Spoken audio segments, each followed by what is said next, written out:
എല്ലാവർക്കും നമസ്കാരം. ഞാൻ doctor Sreeni Edakkalon, Kerala society of ophthalmic സർജൻസിന്റെ സയന്റിഫിക് കമ്മിറ്റി ചെയർമാനാണ്.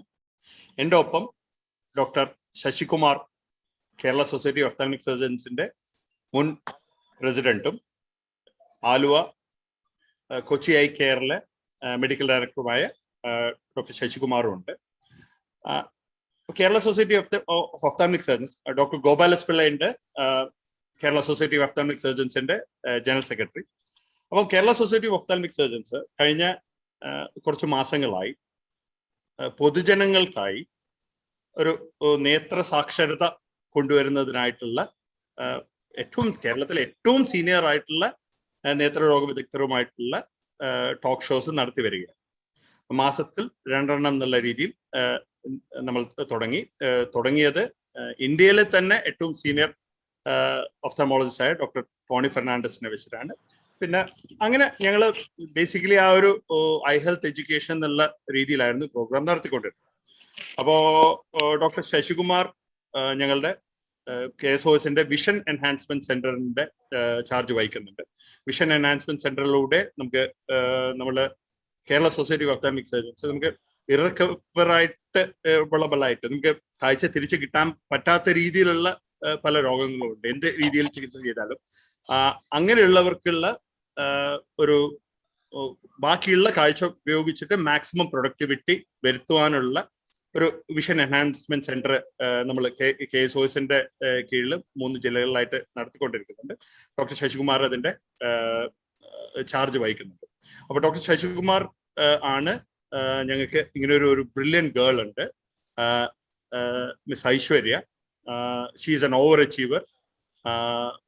കുറച്ച് വിഷ്വൽ ഹാൻഡിക്യാപ്പ് ഉണ്ട് എന്നുണ്ടെങ്കിലും she'll be an example, she'll be an inspiration, not just to people, കുട്ടികളാവാം, ഓൾഡർ ഏജ് ആൾക്കാരാവാം, ഒരു വിഷ്വൽ ഡിസബിലിറ്റി അനുഭവിക്കുന്നവർക്കുള്ള ഒരു റിയൽ ഇൻസ്പിറേഷൻ ആവാം എന്നുള്ള രീതിയിൽ ഒന്ന് പറഞ്ഞു. അപ്പം അങ്ങനെയാണ് പതിവിൽ നിന്നും വ്യത്യസ്തമായിട്ട് നമ്മുടെ ഈ സോഷ്യൽ മീഡിയയിലെ കൂടെയുള്ള പബ്ലിക്കിനായിട്ടുള്ള എൻഗേജ്മെന്റിൽ ഞങ്ങൾ മിസ് ഐശ്വര്യയെ കൊണ്ടുവരുന്നത്. ഇന്ന് മിസ് ഐശ്വര്യയെ നമ്മൾ ഇന്റർവ്യൂ ചെയ്യുന്നത്, ഇന്റർവ്യൂ എന്നല്ല, ബേസിക്കലി ഞങ്ങൾ എല്ലാവരും കൂടി അങ്ങോട്ടും ഇങ്ങോട്ടും പല കാര്യങ്ങളെ കുറിച്ചും സംസാരിക്കുന്നതായിരിക്കും. പക്ഷെ ഈ പ്രോഗ്രാമിന്റെ ഹോസ്റ്റ് എന്നുള്ള രീതിയിൽ നമ്മുടെ കൂടെയുള്ളത് ഡോക്ടർ VKP ഗീതയാണ്. ഡോക്ടർ ഗീത പാലക്കാട് ഗവൺമെന്റ് ഹോസ്പിറ്റലിലെ ജില്ലാ ആസ്പത്രിയിലെ ഒഫ്തൽമോളജിസ്റ്റ് ആണ്, നേത്രരോഗ വിദഗ്ധയാണ്. എന്തുകൊണ്ട് ഡോക്ടർ ഗീതയെ ഇതിന്റെ പ്രോഗ്രാം ഹോസ്റ്റ് ആയിട്ട് ഞങ്ങൾ സെലക്ട് ചെയ്തു അല്ലെങ്കിൽ റിക്വസ്റ്റ് ചെയ്തു എന്നുള്ളത്, അപ്പം ഗവൺമെന്റ് സെറ്റപ്പിൽ തന്നെ ആദ്യമായിട്ട് ഈ ചെറിയ കുട്ടികളിൽ ഉണ്ടാവുന്ന ഒരു cerebral visual impairment, retinopathy of പ്രിമച്യൂരിറ്റികളുടെ മാനേജ്മെന്റ്, ഇതിലെല്ലാം ഏറ്റവും അധികം മുൻകൈ എടുത്ത് ഇപ്പോഴും അത് വളരെ ആക്റ്റീവായിട്ട് കൊണ്ടു നടക്കുന്ന ഒരാളാണ് ഡോക്ടർ VKP ഗീത. ഡോക്ടർ ഗീതയാണ് ഇന്നത്തെ പ്രോഗ്രാം ഹോസ്റ്റ്. ഐശ്വര്യ ഇൻട്രൊഡ്യൂസ് ചെയ്യുന്നതിനായിട്ടും പിന്നെ ഈ പ്രോഗ്രാം മുന്നോട്ട് കൊണ്ടുവന്നതിനായിട്ടും ഡോക്ടർ ഗീതയെ ഞാൻ ക്ഷണിക്കുന്നു. Doctor Geetha, please take over. Thank you sir. എല്ലാവർക്കും നമസ്കാരം. ഇന്ന് നമ്മൾ ഇവിടെ പരിചയപ്പെടാൻ പോകുന്നത് ഏറെ സവിശേഷതകളുള്ള ഒരു അതിഥിയാണ്. നമുക്കറിയാം, നമ്മളിൽ പലരും ചെറിയൊരു പ്രശ്നം വരുമ്പോഴേക്ക് തളർന്നു പോകുന്ന ആൾക്കാരാണ്, അല്ലെ? ഒരു പരീക്ഷ തോറ്റു പോകുമ്പോൾ ആത്മഹത്യ ചെയ്യാൻ ഒരുമ്പെടുന്നു. അതുപോലെ അമ്മ ടി വി കാണാൻ സമ്മതിച്ചില്ല എന്നുള്ള പേരിൽ വീട്ടിൽ നിന്ന് ഇറങ്ങി പോകുന്നു. അതുപോലെ അധ്യാപകൻ വഴക്ക് പറഞ്ഞു, അതോടുകൂടി പഠിത്തം നിർത്തുന്നു. ഇങ്ങനെയുള്ള പല കുട്ടികളുടെയും കഥകൾ നമ്മൾ കേട്ടിട്ടുണ്ടാവും, അല്ലെ? അതിനെല്ലാം അപവാദമായിട്ട് ഇതാ ഒരു കൊച്ചുമിടുക്കി തന്റെ കാഴ്ചാ പരിമിതിയെ നിശ്ചയദാർഢ്യവും ധൈര്യവും മാത്രം കൈമുതലാക്കി മറികടന്ന് വിജയത്തിലെത്തിയിരിക്കുന്നു. നമുക്ക് ആ വിജയഗാഥ ഒന്ന് കേൾക്കാം. ജന്മനാ കാഴ്ചാ പരിമിതിയുള്ള മിസ് ഐശ്വര്യ കാഴ്ചയുള്ള കുട്ടികൾ പഠിക്കുന്ന സ്കൂളിൽ പഠിച്ച് തന്റെ അക്കാഡമിക് ബ്രില്യൻസ് കൊണ്ട് എല്ലാവരെയും അതിശയിപ്പിച്ചു. അതിനുശേഷം കോമേഴ്സ് ഐച്ഛികമായിട്ട് എടുത്ത് അസീം പ്രേംജി യൂണിവേഴ്സിറ്റിയിലാണ് മാസ്റ്റേഴ്സ് ചെയ്തത്. ഡെവലപ്മെന്റ് എന്ന സബ്ജക്റ്റിലാണ് മാസ്റ്റേഴ്സ് ചെയ്തത്. അതിനുശേഷം വിഷൻ എംപവർ എന്ന NGOയിൽ 1 വർഷത്തോളം ജോലി ചെയ്തു. ഒരു നോൺ പ്രോഫിറ്റ് ഓർഗനൈസേഷൻ ആണ് ഈ വിഷൻ എംപവർ. അതിന്റെ ഉദ്ദേശം ഈ സയൻസ്, ടെക്നോളജി, മാത്സ്, എഞ്ചിനീയറിംഗ് ഇത്തരം വിഷയങ്ങളിൽ ഇത്തരം വിഷയങ്ങൾ കാഴ്ച പരിമിതർക്ക് പ്രായേണ അപ്രാപ്യമാണ്. എന്നാൽ അവയെ അവർക്ക് പ്രാപ്യമാക്കുക എന്നുള്ള ഉദ്ദേശത്തിലാണ് ഈ നോൺ പ്രോഫിറ്റ് ഓർഗനൈസേഷൻ പ്രവർത്തിക്കുന്നത്. അത് തന്നെയാണ് ഐശ്വര്യയുടെ ഉദ്ദേശം. ഇപ്പോൾ IIIT ഗവേഷണം ചെയ്തുകൊണ്ടിരിക്കുകയാണ് ഈ കൊച്ചുമിടുക്കി. ആദ്യമായി ഐശ്വര്യ, അഭിനന്ദനങ്ങൾ. കേരള സ്റ്റേറ്റ് ഓഫ്താൽമിക് സർജൻസിന്റെ എല്ലാ അംഗങ്ങളുടെ പേരിലും ഞാൻ അഭിനന്ദിക്കുന്നു. Thank you so much, Dr. Geeta. Thanks everybody. ഇങ്ങനെ ഒരു ഓപ്പർച്യൂണിറ്റി തന്നതിലും ഇങ്ങനെ ഒരു പ്രോഗ്രാം ഒരുക്കിയതിലും ഒരുപാട് thanks. It's a big pleasure to be here and to be able to talk to everyone, and to talk about something which I'm so passionate about, which is എൻ്റെ ബ്ലൈൻഡ്നെസ്സിനെ പറ്റിയിട്ടും എൻ്റെ വർക്കിനെ പറ്റിയിട്ടും ഒക്കെ സംസാരിക്കാനുള്ള ഒരു ഓപ്പർച്യൂണിറ്റി തന്നതിൽ ഒരുപാട് thanks. And thank you for the really great introduction and everything. I don't know if I am that inspiring a person, but it is great to be here and to talk about what I like. Surely you're an inspiring person. Okay, first of all, I will start with the school. അല്ലെ, എന്തുകൊണ്ടാണ് Aishwarya normal സ്കൂളിലാണ് പഠിച്ചത് അല്ലെ? എന്തുകൊണ്ടാണ് normal school rather than blind school? Instead of blind school, why did you choose normal school? Or my question is like, which is ideal? Like ഇത് ഈ talk show വളരെ അധികം കുറെ പേരൻസ് കേൾക്കുന്നുണ്ടാവും. അപ്പൊ അവർക്കും കൂടി ഒരു കുറച്ച് എൻലൈറ്റൻ ചെയ്യാൻ വേണ്ടിയിട്ടാണ് ഞാൻ ആ പോയിന്റ് ഒന്ന് ഇലാബറേറ്റ് ചെയ്യാമോ? ആക്ച്വലി എൻ്റെ പേരൻസ് ഒരു റെഗുലർ സ്കൂൾ ചൂസ് ചെയ്തതിന്റെ കാരണം എന്ന് വെച്ച് കഴിഞ്ഞാൽ മെയിൻലി ബ്ലൈൻഡ് സ്കൂൾസ് ഒക്കെ റെസിഡൻഷ്യൽ സ്കൂൾസ് ആയിരിക്കും.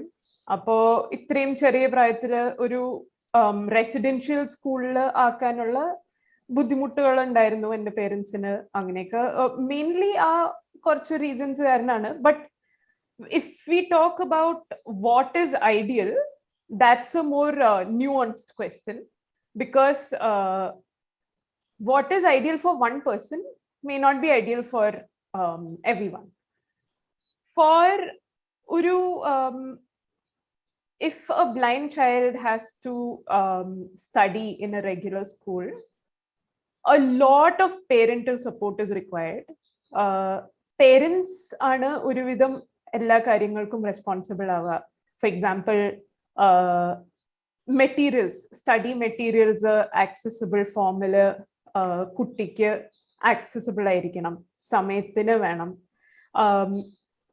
പിന്നെ ആക്സസിബിൾ ഫോം എന്ന് വെച്ച് കഴിഞ്ഞാൽ യൂഷ്വലി ബ്രെയിൽ അങ്ങനത്തെ ഫോർമാറ്റ്സ് ഒക്കെ ആയിരിക്കും. ബ്രെയിലോ ലാർജ് പ്രിന്റ് അങ്ങനെ എന്തെങ്കിലും ഒക്കെ ആയിരിക്കും. അപ്പോ ബ്രെയിൽ ഇൻസ്ട്രക്ഷൻ വേണം. someone should teach the child braille. Someone should teach the child all the skills that they need to live independently in a sighted world. But a lot of parents may not have that luxury of doing this. Some, like whether it is in terms of time and money, or in terms of the kind of time it requires to understand all these problems in the first place. So for a lot of people, they would really like to put their children into regular schools, but sometimes they're not able to for some reasons. So I wouldn't say one or the other choice is the best. The best depends on what kind of background the child comes from, and what kind of support the parents are able to provide. Regularly നമ്മൾ usually പറയാ school എല്ലാ സർവീസസും provide ചെയ്യണം, school provide ചെയ്യണം Braille books and Braille instruction and every other instruction. But usually it doesn't happen that way, because usually schools also don't have a good idea of what is necessary, or ചിലപ്പോ ഒരു established inclusive education programme ഒന്നും ഇല്ലായിരിക്കും ഒരു സ്കൂളിൽ. അപ്പോ like for example in my school, ഞാനായിരുന്നു അവിടെ പഠിച്ച ഫസ്റ്റ് ബ്ലൈൻഡ് സ്റ്റുഡൻറ്. അപ്പോ my parents had to look after my needs and make decisions like what kind of when should I learn Braille, what kind of books should I have, these kind of decisions. So sometimes it's just not possible that the school will provide them, and sometimes there are really good inclusive education programs, but they are very expensive. So given the state of the current population, it is very idyllic to imagine that everybody will be able to access those. So in such cases, parents should make an informed choice about how much can they do for their child and how much are they able to do for their child before making such a choice. Aishwarya, ഞാൻ അതിനിടയ്ക്ക് ഒരു ചോദ്യം, like you studied in a regular school. Do you feel if you had studied in a blind school where all these difficulties are not there, like ഈ പറയുന്ന സൗകര്യങ്ങൾ മുഴുവൻ അവിടെ provide ചെയ്യുന്നുണ്ട്, there would have been any change in the performance, academic performance ഓ ഇതിലെല്ലാം എന്തെങ്കിലും better ആയിട്ടുണ്ടാവോ, അതോ വേറെ എന്തെങ്കിലും ഡിസഡ്വാൻറ്റേജ്? I understand വേറെ ഇത് തന്നെയാണ്, but do you feel it might have been easier for your parents? അപ്പൊ നമ്മൾ ഇതെല്ലാം ചോദിക്കുന്നത് എന്തിനാന്ന് വെച്ചിട്ടുണ്ടെങ്കിൽ, ഡോക്ടർ ഗീതയുമായിട്ട് ഞാൻ ഡിസ്കസ് ചെയ്തപ്പോൾ ഒന്ന് പറഞ്ഞു വെച്ചാൽ, ഡോക്ടർ ഗീത കുറേയധികം ഇങ്ങനത്തെ കുട്ടികളുമായിട്ട് ഇടപഴകുന്നതാണ്. ഒരു stigma is there for the parents ഈ ഒരു ബ്ലൈൻഡ് സ്കൂളിലേക്ക് എന്നുള്ള രീതിയിൽ ഇത്. സോ നമുക്ക് ഐശ്വര്യയുടെ അടുത്തുനിന്ന് ഈ കേൾക്കുന്ന പാരന്റ്സിനും എല്ലാവർക്കും ഉള്ള ഒരു ഇത്, there have been any difference in the way you have performed till now if you had done your basic school in a blind school? If ഇപ്പൊ ഒരു നമ്മള് ഇതൊന്നും ആലോചിക്കുന്നില്ല, റെസിഡൻഷ്യൽ ഡിഫിക്കൽട്ടീസ് ഒന്നും ആലോചിക്കുന്നില്ല, ആ ഒരു ടീച്ചിങ്ങിൻ്റെതും ലേണിങ്ങിൻ്റെതും കാര്യം വെച്ച് നോക്കുകയാണെങ്കിൽ എന്തെങ്കിലും വ്യത്യാസം വരുമായിരുന്നു?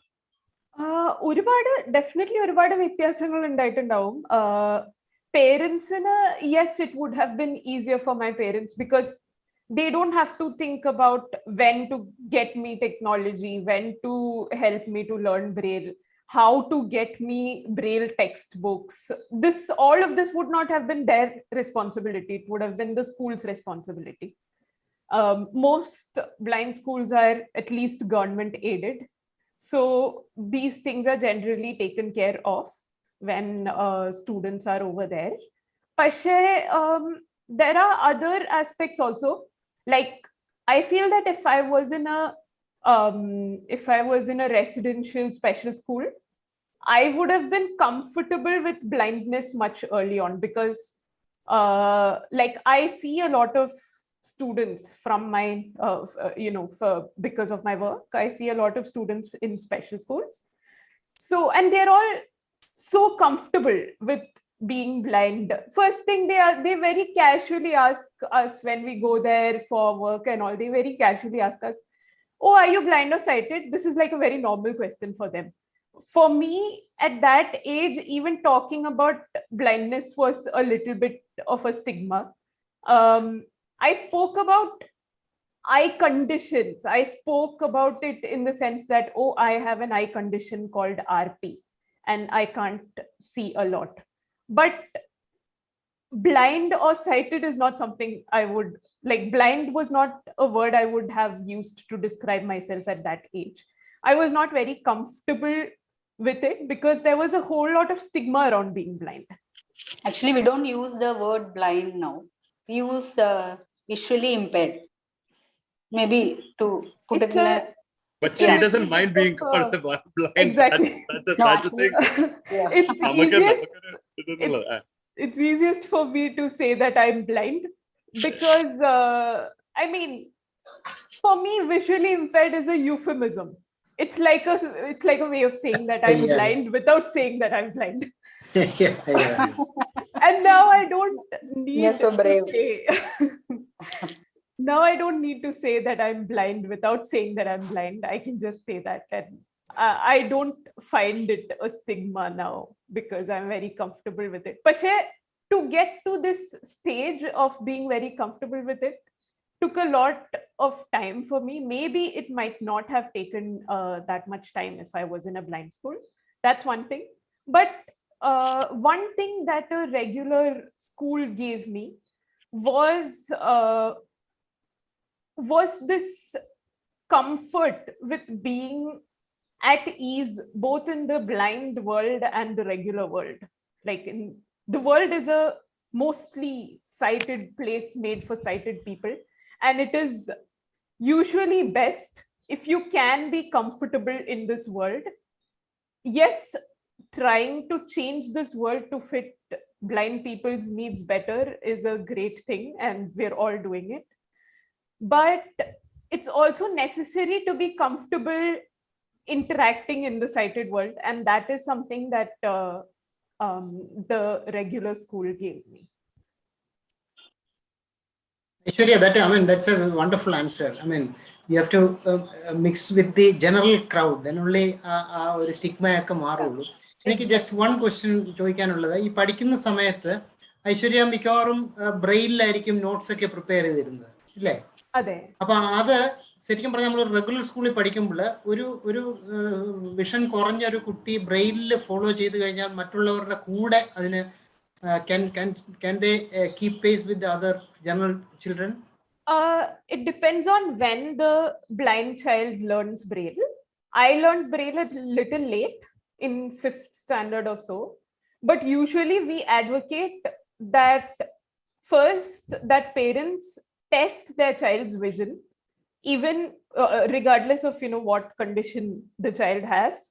How much functional vision do they have? And I'm sure you'll all be able to speak about this much better than I do. But we say that it's much easier if you know if a child can do large print and other like magnification technologies and everything. It's easy if you know these things early on. And if the child does not have much functional vision, then like I would advocate Braille for most students who are blind. Or there are some like RP and all. Mostly in my case I had it congenitally, but in most people's cases it is a deteriorating eye condition.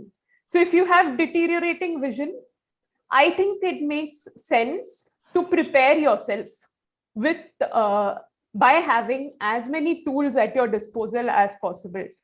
Most parents see Braille as just like blindness. People see Braille as a very stigmatizing thing. They say that, oh, my child, it's like the ultimate nail in the coffin for parents to accept that their child needs Braille to survive in the world. Usually because they that's don't like accept. they don't Parents. accept. So they want to live mostly, they find it a little hard to accept that their child is blind.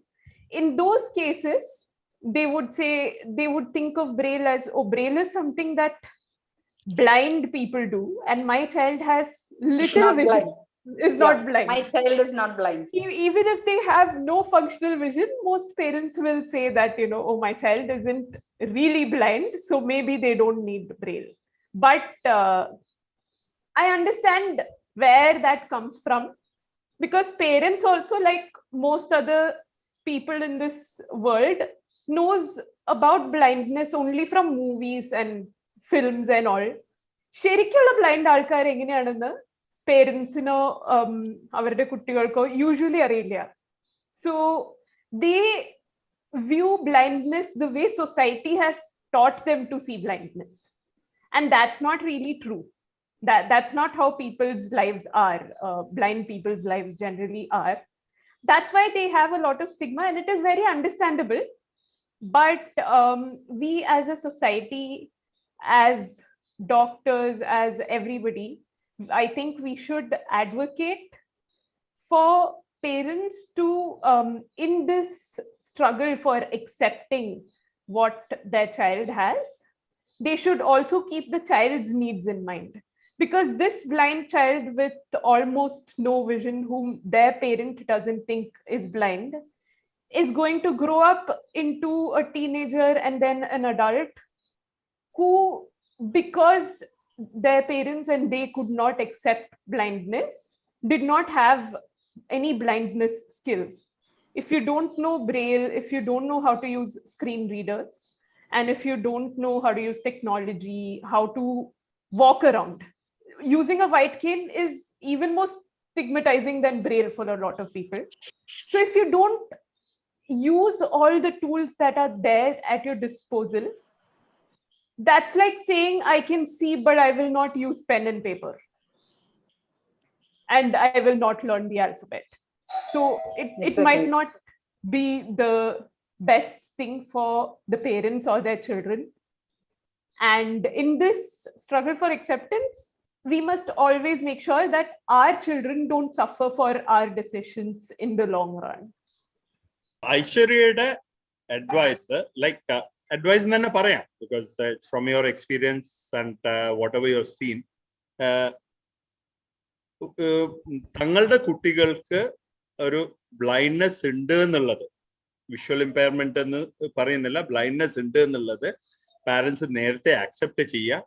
അല്ല വെച്ചിട്ടുണ്ടെങ്കിൽ പ്രോഗ്രസീവായിട്ട് കാഴ്ച കുറഞ്ഞുകൊണ്ടിരിക്കുന്നേ എന്നുള്ളത് accept ചെയ്യുക.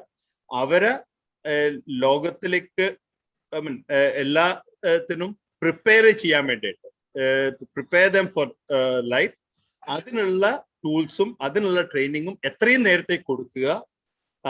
ബ്രെയില്, white cane എന്നിവ ഒരു സ്റ്റിഗ്മയായിട്ട് കണക്കാക്കാതെ അതിൽ trained ആവുകയാണെങ്കിൽ definitely അത് അവരുടെ ഫ്യൂച്ചർ ലൈഫിന് ഹെൽപ്പ് ചെയ്യും. അത് ചെയ്തിട്ടില്ല എന്നുണ്ടെങ്കിൽ പാരന്റ്സ് ആ കുട്ടികളോട് ചെയ്യുന്ന ഒരു ദ്രോഹമാണ് എന്നുള്ളത്, അനീതിയാണ്, അവരോട് ചെയ്യുന്ന അനീതിയാണ്. അതെ. ഡോക്ടർ ഗീത, ആക്ച്വലി ഇപ്പൊ ബ്ലൈൻഡ് ആൾക്കാർക്ക് ശരിക്കും അവരുടെ റൈറ്റ്സിനെ പറ്റിയിട്ട് നമ്മൾ ബോധേഡ് അല്ല. അവർക്ക് they have the right to learn, they have the right to use, they have the right to communicate, and they have the right for mobility. ഈ 3 ഇമ്പോർട്ടൻറ്റ് റൈറ്റ്സും നമ്മൾ അവർക്ക് പ്രൊവൈഡ് ചെയ്യുന്നില്ല ഈ കുട്ടികൾക്ക്. ബിക്കോസ് പാരന്റ്സിന്റെ ഈ ഒരു സ്റ്റിഗ്മ, ഈ സൊസൈറ്റി എന്ത് വിചാരിക്കും, അതാണ്. അയാൾ എന്ത് വിചാരിക്കും, മറ്റുള്ളവർ എന്ത് വിചാരിക്കും, എന്നെപ്പറ്റി എന്റെ കുട്ടി ബ്ലൈൻഡ് ആണെന്ന് വിചാരിക്കും, ആ ഒരു ഇതിലാണ് കിടക്കുന്നത്. അപ്പൊ അത് മാറ്റി എത്രയും പെട്ടെന്ന് പാരന്റ്സ് ആക്സെപ്റ്റ് ചെയ്യുകയാണെങ്കിൽ, ഈ കണ്ടീഷൻ ആക്സെപ്റ്റ് ചെയ്യുകയാണെങ്കിൽ, ഇപ്പോ എന്റെ കുട്ടിക്ക് RP ഉണ്ട് അല്ലെങ്കിൽ എന്റെ കുട്ടി ബ്ലൈൻഡ് ആണ് എന്നുള്ളത് അവർ എത്രത്തോളം ആക്സെപ്റ്റ് ചെയ്യുന്നു, എത്ര വേഗം ആക്സെപ്റ്റ് ചെയ്യുന്നു, അത്രയും വേഗമായിരിക്കും അവരുടെ റിഹാബിലിറ്റേഷൻ. ആക്ച്വലി ഈ ഒരു ഡിനയൽ എന്നുള്ള ഒരു സൈക്കോളജിക്കൽ റെസ്പോൺസ് ആണ്. ആദ്യമായിട്ടൊരു വേർഡിക്റ്റ് കേൾക്കുമ്പോൾ, മാലിഗ്നൻസി ആവുമ്പോഴും പെട്ടെന്ന് പേഷ്യന്റ് പറയുന്നത് എനിക്ക് അങ്ങനെയൊന്നുമില്ല, എനിക്ക് അങ്ങനത്തെ അസുഖമില്ല. അപ്പൊ പേഷ്യന്റിന് പറയും, ഇവിടെ പേരൻസ് ആണ് പറയുന്നത്, ഡിനൈ ആണ് diagnosis. And they will say കുട്ടിക്ക് കുറച്ചൊക്കെ കാണുന്നുണ്ട്, അതുകൊണ്ടാണ് മറ്റ് ഡോക്ടേഴ്സിന്റെ, മറ്റ് അതർ സിസ്റ്റം ഓഫ് മെഡിസിൻ, അങ്ങനെ പല സ്ഥലത്തും പോയി കുറെ കാലം കഴിഞ്ഞിട്ടാണ് പിന്നെ അവരത് ആക്സെപ്റ്റ് ചെയ്തു. അപ്പോ എത്രയും നേരത്തെ ക്ലിയർ കട്ട് ഡയഗ്നോസിസ് ഉണ്ടാവുകയും അത് ആക്സെപ്റ്റ് ചെയ്യാനുള്ള ഒരു സൈക്കോളജിക്കൽ സപ്പോർട്ട് നേടുകയും ചെയ്യണം. അതാണ് മെയിൻ ആയിട്ട്. This is actually a general trend, getting a diagnosis, പിന്നെ ഒരുപാട് alternative medicine. Yeah, she was telling about. Even I have followed this. ഇപ്പോ വർക്കിലാണെങ്കിലും ഞാൻ ഒരുപാട് ബ്ലൈൻഡ് കുട്ടികളെ കാണുന്നുണ്ട് whose parents have also done all of these things. So that's when I realized this is like the general trend in society, that once you get your diagnosis, you go to alternative medical systems and everything to try and, like, people say, usually people say kaazha tirichu kittum, but sometimes, I mean, people never had it in the law. It's not like keys that I've misplaced or something that I will get back. It is sight that I never had in the first place. I was blind when I was a baby itself. So what happens, I will not say that, you should never trust alternate medicine, or I will not get into that debate here, especially, but I would say that you should think about it, because one, when you're going into like different treatment option after treatment option, I don't think there is anything existing in India which I have not tried as a child. Ayurvedam, Aishwarya, നമ്മുടെ ഒപ്പം ഇന്ത്യയിലെ തന്നെ one of the best retinal surgeons, Dr. Gopal ഉണ്ട്. Gopal, are you there? Gopaliലേക്ക് വരാം. See, he has a lot of experience in Gopal. See, Aishwarya was talking about people with retinitis pigmentosa and other diseases. അങ്ങനെയുള്ള നമ്മള് ഒരു വിരോധാഭാസം എന്ന് പറയാം. നമ്മള് ഒരു നേത്ര ചികിത്സകർ ടോക്കിംഗ് അബൌട്ട് ഒരു നമുക്ക് ചികിത്സിച്ച് ഭേദമാക്കാൻ പറ്റാത്ത ഒരു കണ്ടീഷനെ കുറിച്ചാണ് നമ്മൾ സംസാരിച്ചുകൊണ്ടിരിക്കുന്നത്. സോ അങ്ങനെ വരുന്ന കുറെ കണ്ടീഷൻസ് ഫൈനലി ഓൾട്ടർനേറ്റീവ് മെഡിസിൻസിലേക്കെല്ലാം പോകുന്നത്. നമ്മൾ ആ ഒരു ഡിബേറ്റിലേക്കേ അല്ല പോകുന്നത്. എന്തെങ്കിലും is there anything there in the pipeline like treatment for retinitis pigmentosa or any of these things? ഒരു കാര്യമുള്ളത് സ്റ്റെം സെൽ തെറാപ്പിയാണ്. സ്റ്റെം സെൽ തെറാപ്പി ഒരു ബിഗ് വേയിൽ വന്നുകൊണ്ടിരിക്കുകയാണ്, സെൽ തെറാപ്പി. അപ്പം if we are able to actually ഒരു സ്റ്റെം സെല്ലിനെ നമ്മളുടെ റെറ്റിനൽ സെല്ലായിട്ട് കോൺസ് ആയിട്ടും റോഡ്സ് ആയിട്ടും മാറ്റാൻ സാധിക്കുമെങ്കിൽ, അത് അവിടെ ഹോം ചെയ്യാൻ സാധിക്കുമെങ്കിൽ അത് പറ്റും. That is coming in a big way. Number 2 is the artificial retina project. തീരെ കാഴ്ച കുറഞ്ഞവർക്ക് ആർട്ടിഫിഷ്യൽ ചിപ്പ് ഉപയോഗിച്ച് കാഴ്ച കൂട്ടാനുള്ള Argus 2, Argus 3 implants already available ആണ്. പ്രോബ്ലം എക്സോർബിറ്റന്റ് കോസ്റ്റ് ആണ്. ഇപ്പോഴും അതിന്റെ പുതിയ വെർഷൻസ് ഫ്രീ ആയിട്ട് ക്ലിനിക്കൽ ട്രയലിൽ പലയിടത്തും പിടിപ്പിക്കുന്നുണ്ടെങ്കിൽ എക്സിസ്റ്റിംഗ് സാധനം കിട്ടാനായിട്ട് ഇറ്റ് ഇസ് എക്സ്ട്രീംലി ഡിഫിക്കൽട്ട്. ഇന്ത്യയിൽ ഇതുവരെ വന്നിട്ടില്ല. ഇത് രണ്ടുമാണ് പുതിയ ട്രീറ്റ്മെന്റ്സ് ഇതിൽ വന്നുകൊണ്ടിരിക്കുന്നത്. എത്ര കാലത്തിനുള്ളിൽ ഈ ഒരു 5 to 10 years എന്ന് ആലോചിക്കാം. ഇപ്പം നമ്മളുടെ ഈ മൊബൈൽ ടെക്നോളജി ആദ്യം വന്നപ്പോളിൽ നിന്ന് എത്ര റാപ്പിഡ്ലി അത് മുന്നോട്ട് പോയി, അതുപോലെ ഓരോ കാര്യങ്ങളിലും ടെക്നോളജി ഇന്ത്യയിൽ വളരെ റാപ്പിഡ്ലി തന്നെ എത്തും. അപ്പൊ അത് എത്തും തന്നെ പ്രതീക്ഷിക്കാം. വിതിൻ 5 to 10 years ഇത് എത്തും എന്ന് വിചാരിക്കാം. പക്ഷെ എന്നാലും അതൊന്നും ഒരു നോർമൽ കാഴ്ചയിലേക്ക് എത്തില്ല. പക്ഷെ ഒരു ഒരു ഒരു രൂപം കാണുന്നതിനോ ഒരു നാവിഗേഷണൽ വിഷൻ അതിലേക്ക് എത്തും. ഓക്കെ ഡോക്ടർ ഗീത, അടുത്ത ചോദ്യത്തിലേക്ക് പോവാം. ഓക്കെ, ഇപ്പോ ഐശ്വര്യ പറഞ്ഞല്ലോ സ്കൂളില് ഇപ്പൊ നമുക്ക് എത്രത്തോളം ഒരു സൈക്കോളജിക്കൽ സപ്പോർട്ട്, മാനസികമായിട്ട് ഒരു പിന്തുണ സ്കൂളില് ക്ലാസ്മേറ്റ്സോ അല്ലെങ്കിൽ ടീച്ചേഴ്സിന്റെ ഭാഗത്തുനിന്നോ ഉണ്ടായിരുന്നു? ഏതെങ്കിലും ഒരു മെന്റർ ഉണ്ടായിരുന്നോ? ബിക്കോസ് ഇങ്ങനത്തെ കുട്ടികൾക്ക് ശരിക്കും ഒരു മെന്റർ ഉണ്ടെങ്കിൽ കുറച്ചുകൂടെ പെർഫോം ചെയ്യാൻ കുറച്ചും കൂടി നന്നായിരിക്കും എന്നുള്ള ആ ഒരു ഇതിലാണ് ഞാൻ ചോദിക്കുന്നത്. അങ്ങനെ എന്തെങ്കിലും ഉണ്ടായിരുന്നോ? ചില ടീച്ചേഴ്സ്, ചിലരെ നമ്മളെ ഇൻസ്പയർ ചെയ്യുമല്ലോ, ചില ടീച്ചേഴ്സ്, അല്ലെങ്കിൽ ഏതെങ്കിലും വിധത്തില് നമ്മളെ സീനിയേഴ്സ്, അങ്ങനെ എന്തെങ്കിലും പറയാനുണ്ടോ അതിനെപ്പറ്റി? I've had a lot of good teachers, good professionals helping me. But I mean, people all had ideas about what I could do, what I maybe should do and everything when I was in school and college and everything. പക്ഷേ അങ്ങനെ ഒരു one mentor, I didn't really have like one mentor or something like that. Most of what happened in my life, the career choices I made, the personal choices I made, adoru it was like a right choice in the right time kind of a thing. I just went with the flow. appo aa samayathe endano right aayittu thoniyathu adu angotte cheedu, and somehow it became okay. It was mostly like that.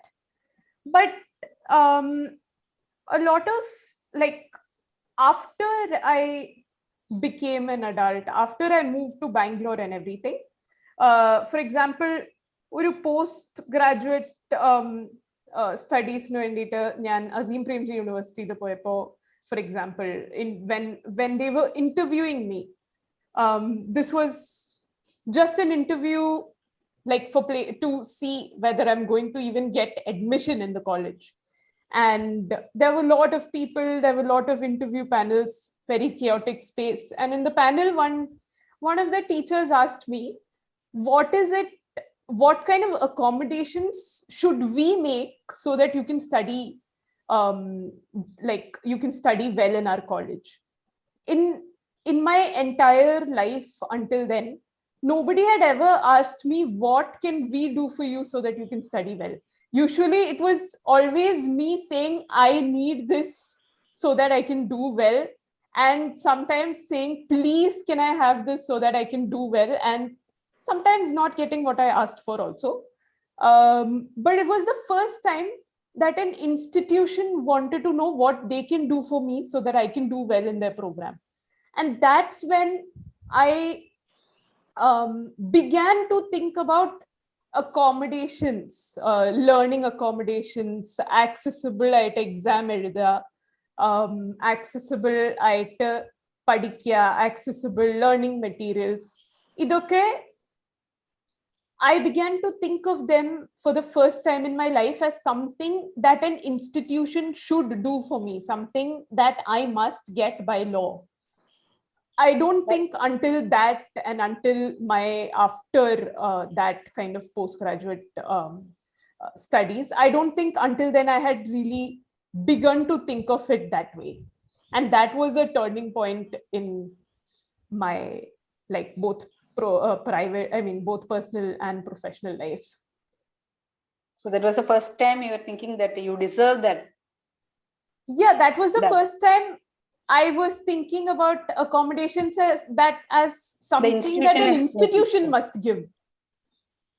Usually I'm the one asking for it, and usually, you know, institutions always, they might not say it, but a lot of institutions behave like, you know, after njangal admission tannallo where endu venam, now everything, now you study however you want, you know, pass however you want, that's up to you. But for the first time in my life, it wasn't like that. And that's what gave me this shift in thinking, that that's an ideal situation. From personal experiences to, you know, law, policy, thinking about all these things began, I think, from this experience. ഇപ്പൊ ഞാൻ ഒരു കാര്യം ഞാൻ ചോദിച്ചോട്ടെ. അതായത് ഒരു കുട്ടി നമ്മൾ നേരത്തെ തന്നെ ഈ എന്താണ് കാഴ്ചയില്ലാത്ത വേൾഡിലേക്ക് നേരത്തെ തന്നെ നമ്മൾ ഇറങ്ങി പുറപ്പെട്ടു കഴിഞ്ഞാൽ ഈ how easy would be their academic life? That depends on how like what kind of school they are studying in.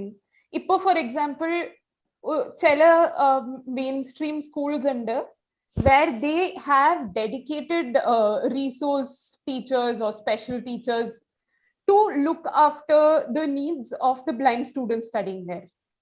But these are all very usually also very expensive private schools. So it depends on what kind of a background you're coming from, where you're studying and everything, how much you are able to do. Like, there are students I know of who have who studied Braille when people studied alphabets. Like, you know, when children learn alphabets at 3 or 4, they also studied Braille.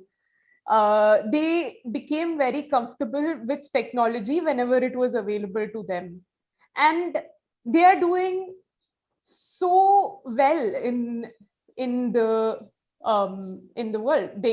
They are into private sector jobs, really good careers. A lot of interesting things are happening in this field as well. So if you're able to get the same services that a sighted child receives, then your job prospects and, you know, your everything, your career and all is obviously like much better. Aishwarya, ഇതിലേക്ക് വരുമ്പോ നമ്മളിപ്പോ ബ്രെയിലിനെ കുറിച്ചിട്ട് ഒരു doubt എനിക്ക്, നമ്മളിപ്പം നമുക്ക് എല്ലാവർക്കും ഉള്ള ഒരു ഡൗട്ടാണ്. നമുക്കിപ്പോ ടെക്നോളജി ഇങ്ങനെ ഡെവലപ്പ് ചെയ്ത് വരെയെന്ന്. See, you have screen readers, you have gadgets which tell you who is in front of you, It has information on so many people. So somebody, see, I am coming in front of you, say, okay, Srini is there, idana. Adalla height, itrayulla oraalanu, male aanennu parayunnathuണ്ട്. You have the screen reader. You have gadgets which help you. Ipo oru bookinu mumbil vechittu koduthittundengil that reads out the book for you. Appo ingeneellam ulladile, see, why should one learn Braille? See, അത് വേറൊരു ഒരു development, നമ്മൾ alphabets എല്ലാം പഠിക്കുന്ന പോലുള്ള development അതിന്റെ process അവിടെ നിൽക്കുന്നുണ്ട് എന്നുള്ള ശരിയെല്ലാം തന്നെയാണ്. ഒരു ബേസിക് ഡൗട്ടാണ്, ഈ ഇത്രയും ടെക്നോളജീസ് ഉള്ളപ്പം the technology does everything for you. It reads for you, it writes for you, it does everything. എവിടെയാണ്, why should one actually learn Braille when all this technology is available? I think this is my favorite question, and a lot of people ask me this question also when they're thinking about, a lot of parents and everyone ask me about this also. And I think my answer is that we are thinking about Braille and technology as two different things, but most often they're not. Most often there is Braille technology also. For example, Braille Displays, which is kind of like a Braille computer. It has like a display that is made entirely of Braille. And once you change the display, like you scroll up, scroll down, like you do on a computer or a laptop or anything, the display also changes in dynamic in Braille. And that's called a Braille display. There is a lot of Braille technology as well. Braille printing is now much cheaper.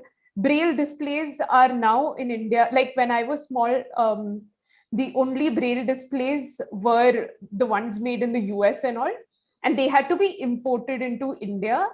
And they typically cost like lakhs of rupees. It's not something that I don't think any parent of a blind child in India, it's not something that you could think of for your child or anything. But now Braille displays are available for like as low as 20,000 rupees. And that is, I feel, something great, because it gives people access to options. Like a lot of people prefer audio over Braille, and a lot of people prefer Braille over audio. But what is it that your child prefers? We can understand that only if we give them options to everything possible. Then once they are like old enough, they can make a choice of, what kind of media, what kind of technology do I need. Also, it's a lot more difficult to do things like math notation on a computer, because typically math accessibility ഒരുപാട് improvements വരുന്നുണ്ട് ഇപ്പോ. പക്ഷേ it is a little harder to write math and to read math on a computer than it would be if you were like doing it in Braille.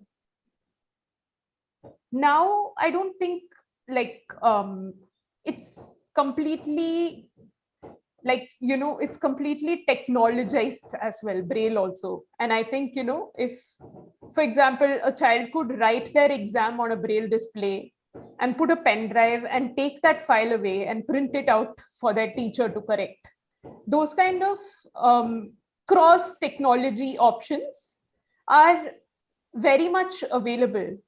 And because of all of those things, I think we don't really need to fear that Braille is becoming obsolete or anything. It is still relevant.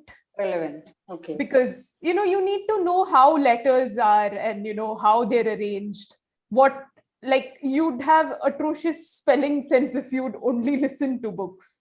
So all of that, and typically it's a generalization, but typically a lot of blind people are really bad at spelling, and that's because they have not had access to the same amount in Braille as their sighted counterparts have had in text. That's why our spellings tend to be atrocious. I cannot really write a document and just send it away without a spell check.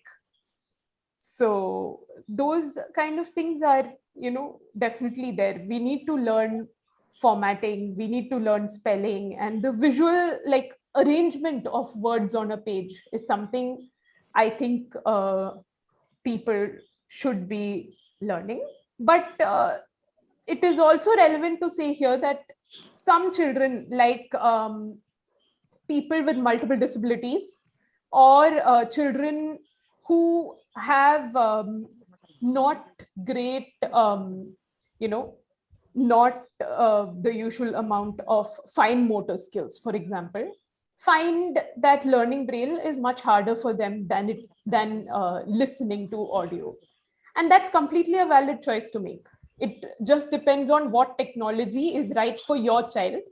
I just think we should not dismiss any technology just because it's like stigmatizing. But otherwise, the Braille is actually helping in development of a different faculty, or in the different sort of development is happening because the child is learning in Braille, which won't happen if they're basically dependent on technology, audio books and that sort of a development is not happening. That's what you're telling, right? Yeah. Gopal, anything on that? Yeah, എനിക്കൊരു കാര്യം ചോദിക്കാനുണ്ട്. I am a member of the National Institute of Empowerment of Multiple Disabilities. അപ്പോൾ ഞാൻ കഴിഞ്ഞ തവണത്തെ മീറ്റിംഗിൽ I had put in a suggestion that we will have some Make in India technology as visual aids or multiple disabilities or multiple aids ഉണ്ടാവുമല്ലോ. So what do you think is lacking as technological aids in this country? Because it is costly, അത് വളരെ expensive ആണ്, അതുകൊണ്ട് എനിക്കത് വാങ്ങാൻ പറ്റില്ല എന്നുള്ള എന്ത് ടെക്നോളജിയാണ് ഇപ്പോൾ നമുക്കൊരു മേക്ക് ഇൻ ഇന്ത്യ പദ്ധതിയിലൂടെ ഉണ്ടാക്കാൻ സാധിക്കും? What would you have some suggestions for that?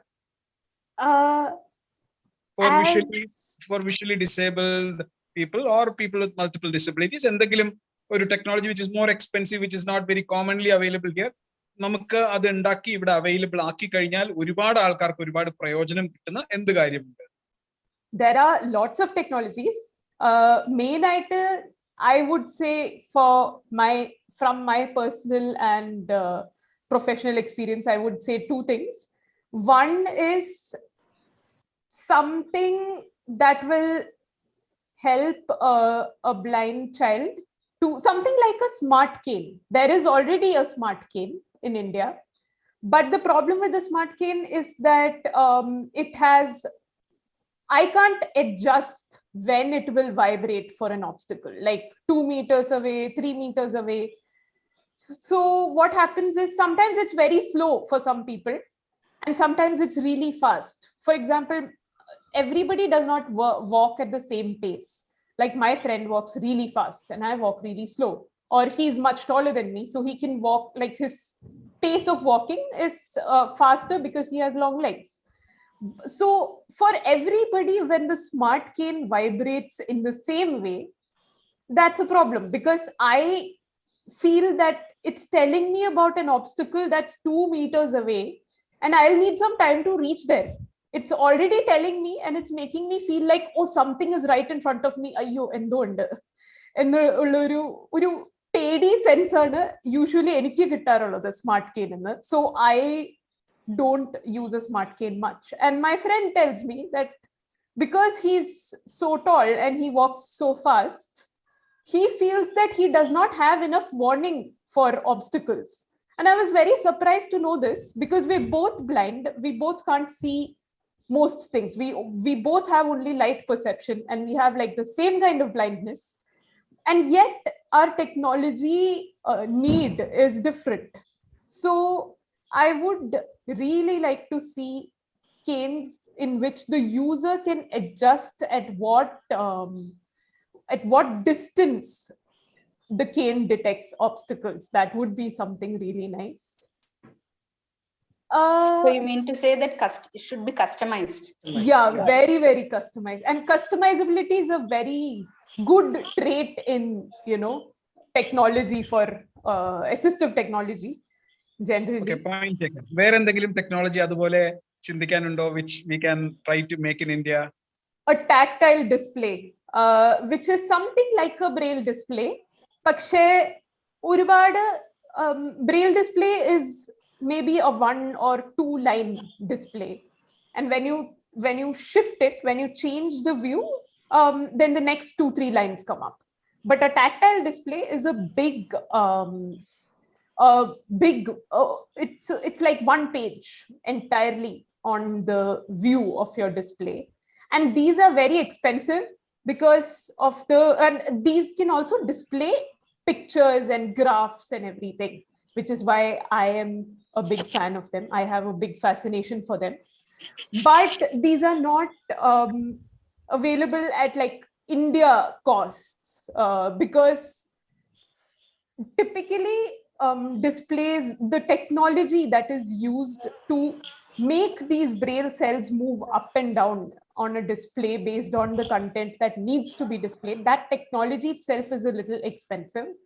And there are some interesting new technologies. They, I believe, have tried to do it with magnetic technology and all now, which have made braille displays easier. But not many people have thought about making a tactile graphics display with that kind of technology. And I don't have the designing or engineering skills necessary for this, but I would really love to see it come up in India.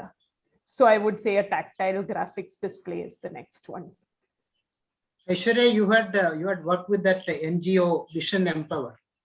So adile science, technology, engineering ഈ subjects ഒക്കെ ഇപ്പൊ സാധാരണ നമ്മുടെ പേരൻസിന്റെയും നമ്മുടെ ആൾക്കാരുടെയും ഒരു impression എന്ന് പറഞ്ഞു കഴിഞ്ഞാൽ these subjects are not accessible or not proper for blind people.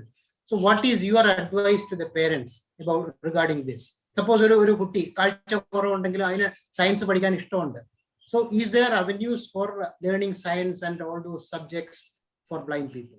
Definitely. Now there are many different ways. There are accessible lab technology, which is very important in this field, because in science, a lot of things depend on your practicals. So there are accessible ways of doing science experiments. There are accessible now, because like I said, braille displays and all are much more easily available. It is easier to pursue math if you know all of these technologies. It is like, it was not really an option for me to pursue math those many years ago, because I would have had to do math orally or with someone reading to me or from an audiobook, and that's very hard. But children these days have all these different options. There are printed books, there are tactile diagrams, which are like, it's like a diagram of the plant cell or the animal cell, which would be one of the basic things that a child would see like in maybe 6th or 7th standard. This would be available to the child now as a tactile picture, which they can touch and feel. There are many ways of making these kind of pictures. Sometimes parents and teachers make it with, glue or other material like that, like felt material or glue. Glue is the easiest. Hot glue gun is something which most people will have in their homes if they have children, like children of, millennial 21st century children will definitely have like a hot glue gun in their house.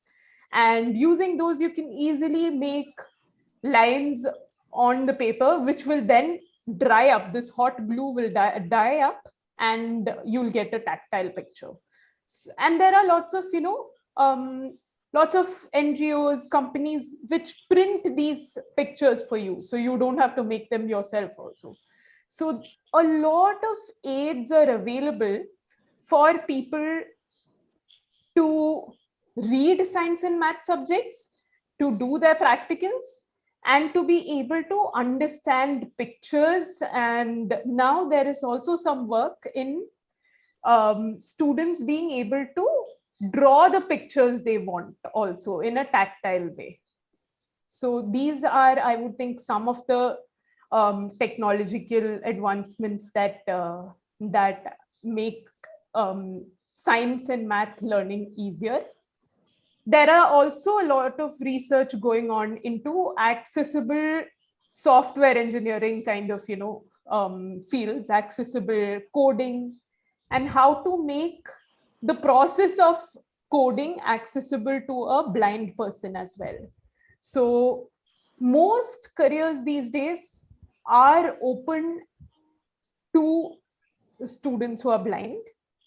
Yes, it will be a little hard to convince people. I think convincing people is the largest obstacle in any blind person's career. For example, one of my friends, she was a medalist in IIIT when she was doing her master's in digital society. And when she sat recruitment, the people who came for recruitment was so baffled by a blind person being there. അവര് interview questions ചോദിക്കുന്നതിന് പകരം ആ കുട്ടിയോട് ചോദിച്ചുകൊണ്ടിരുന്നത് how can a blind person use a computer? You can use a computer? That's so surprising. So if, convincing people is going to be the hardest thing, but technology is definitely available. There are much more people doing science, math, coding, all of these things in India and abroad now than there was before.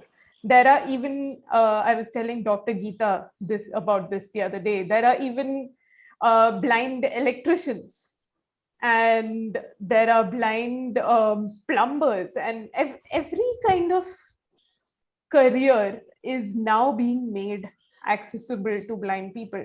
Sometimes it might take a little bit of innovating and trying to figure out how to make things accessible. And it might feel like, I'm so alone in this, and how will I figure out how to do these things? But all of this technology is definitely there. And now the biggest advantage is that you can Google to see what technology is available. I think we must all start using Google for blindness things and not just for Google Maps and all. So that to understand, what new innovations are coming up in technology as well. And there are so many new things happening. And I'm sure, 2 years later, if someone sees this interview, they'll be like, oh, these technologies are mostly available now. Things that were eye-popping for me 4-5 years ago are very normal now for me. So that's definitely a big change that's happening, that more and more technology is becoming more accessible to people. So what are the job opportunities? Means which job is not suitable for visually impaired? That is what actually most of the jobs are, because of the assistive technology, visually impaired people can use. Right. Yeah. So which job is not for me, like that?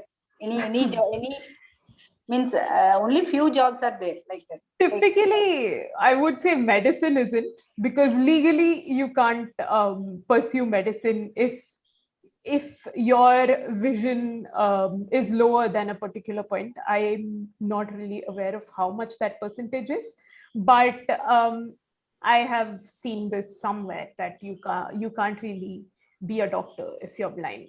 And I wouldn't even know what kind of technologies would be available to pursue that kind of thing. But yeah, that is one thing that's not really available to you. There are, I don't think you could do, like, for example, you couldn't be a driver because you can't drive. Those are also a little basic. Yeah, driving is definitely not something that you can do. This is the only one thing that, which makes me feel, oh, I wish I was sighted. Only driving ever makes me feel that way. Everything else, I feel oh, I've already learned how to do this in my own way, if not in the society's way. So I don't need my sight for any of this. Your dream job? What was your dream job when you were in school? Actually, it changed a lot. When I was in kindergarten, I met my first teacher and I thought, oh, she's so interesting. I want to be a teacher. And then I wanted to be a software engineer, but I didn't know what software engineering was. I just knew that, you know, all these IT jobs were super popular and they were making, like, they were having good packages and all. So I also want to do that. And then I realized that you should actually take maths for this. And maths and I did not have a good relationship. We were always fighting. So I decided that maybe software engineering is not for me. I kept changing my mind until I reached any here. specific problem faced by visually impaired females? Any?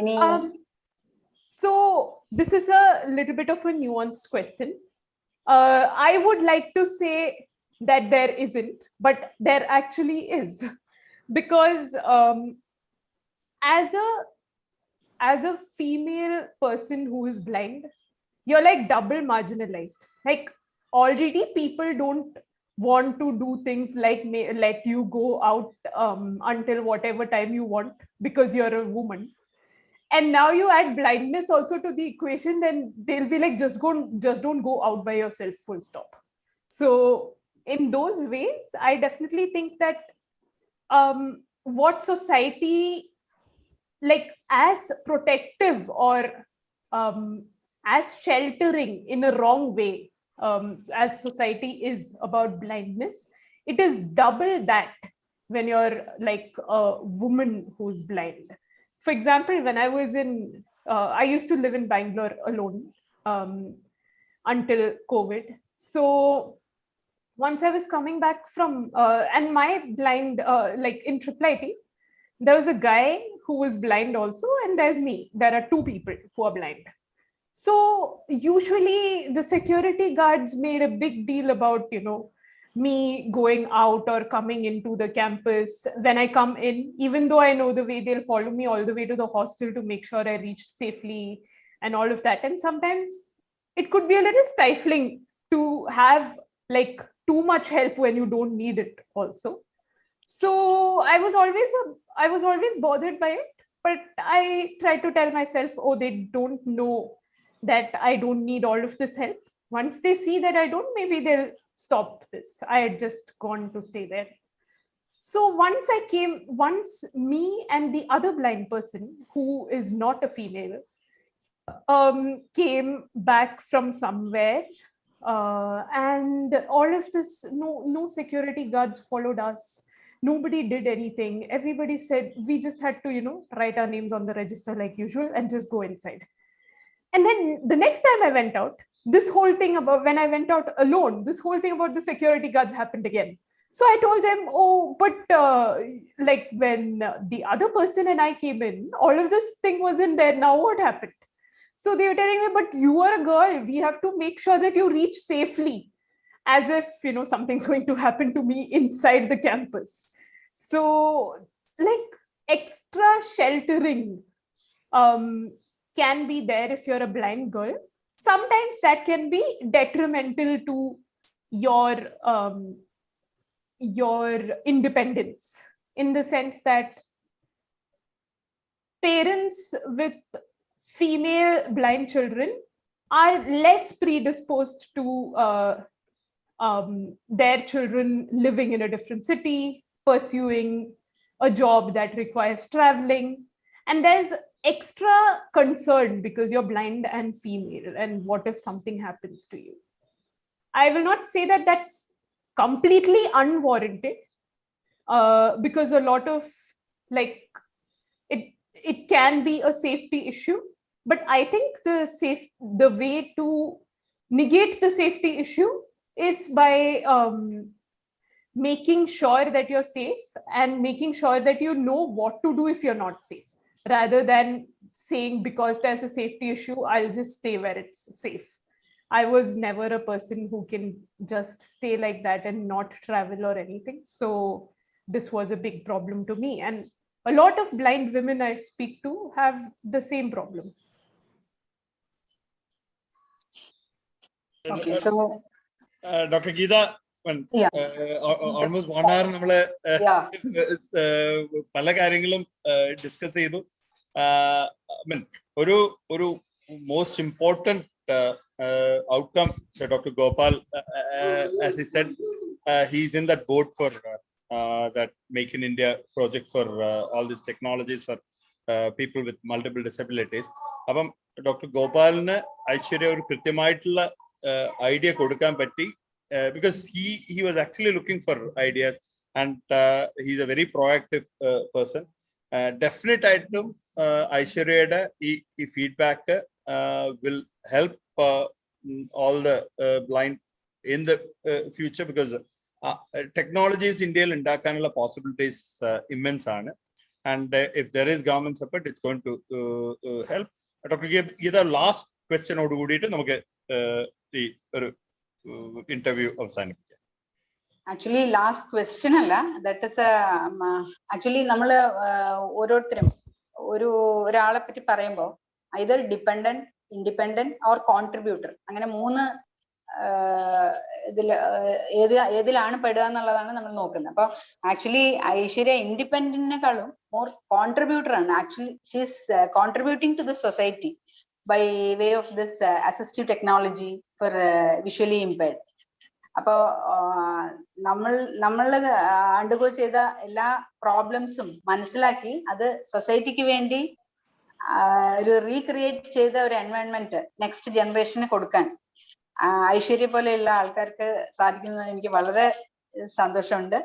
So I really congratulate her, and on behalf of KSOS I would like to thank Aishwarya for spending these precious moments with us. Thank you, Dr. Geeta. Dr. Shashi sir, last ഒരു സാറിനടുന്ന് അവസാനപ്പെട്ടൊന്ന് കേട്ടിട്ട് നമുക്ക് nothing. Thank you, Aishwarya, for sharing your valuable time and sharing your valuable knowledge about this blindness to us, and it will be very useful to many people, because ഞങ്ങൾക്ക് വേണ്ടെന്ന് പറഞ്ഞു കഴിഞ്ഞാൽ നമുക്ക് society stigma ഉണ്ട്, അല്ലെങ്കിൽ തന്നെ അറിവില്ലായ്മ കൊണ്ട് ഒരുപാട് ഇത്തരത്തിലുള്ള കുട്ടികളെ നമ്മൾ ഹൈഡ് ചെയ്യുന്നുണ്ട്, പേരൻസ് തന്നെ. അപ്പൊ അവർക്കൊക്കെ ഇങ്ങനെയുള്ള കുട്ടികൾക്ക് ഒരുപാട് അവന്യൂസ് ഉണ്ടെന്നുള്ളത് ബോധ്യപ്പെടുത്തി തന്നതിന് വളരെ വളരെ നന്ദി.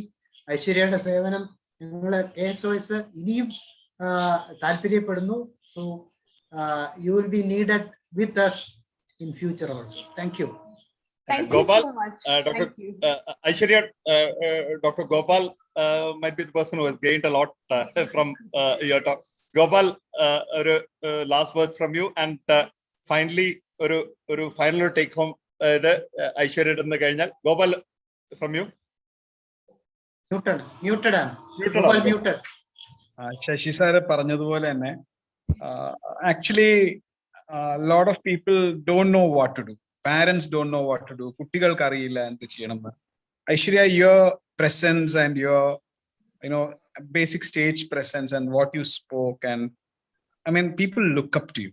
Lot of people will look up to you. അതൊരു വലിയ കാര്യമാണ്.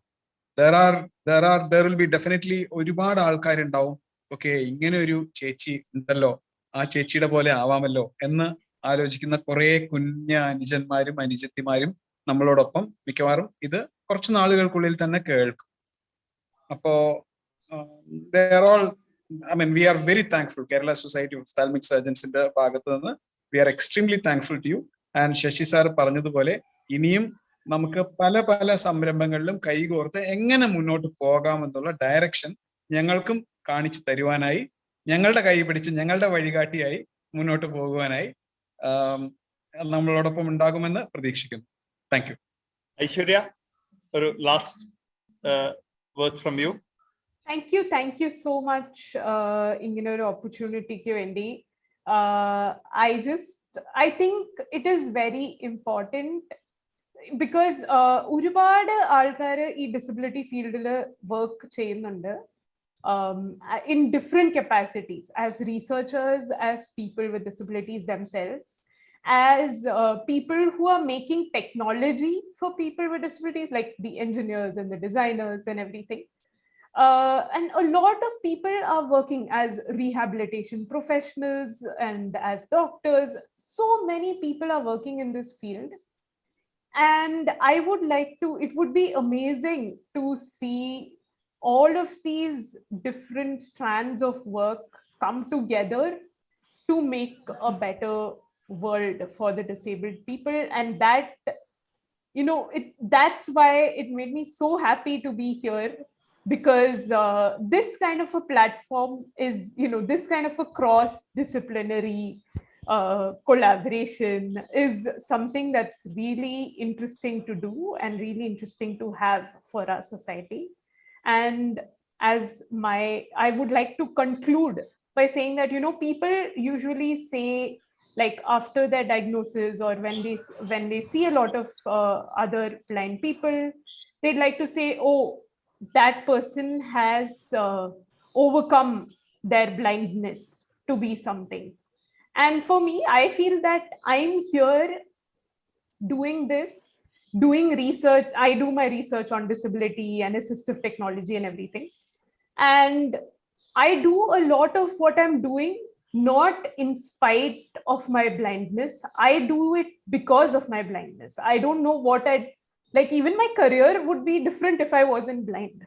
So it's not blindness is not a really bad word or a bad world. It's actually a very interesting place to be in, even though it doesn't feel that way right after you get a diagnosis. It's actually a very interesting place to be in once you've been here for a little while. So I hope that something I said would have, you know, struck a chord with someone in the audience, with a relative of a blind person, with a parent, or maybe even a blind person themselves. And that something that I said helped you to think about blindness differently. And that's really all I wanted to do in this talk. So thank you so much for giving me this opportunity. I was Thank you, Aishwarya. so glad to be here. Thank you, Aishwarya. Thank you, Dr.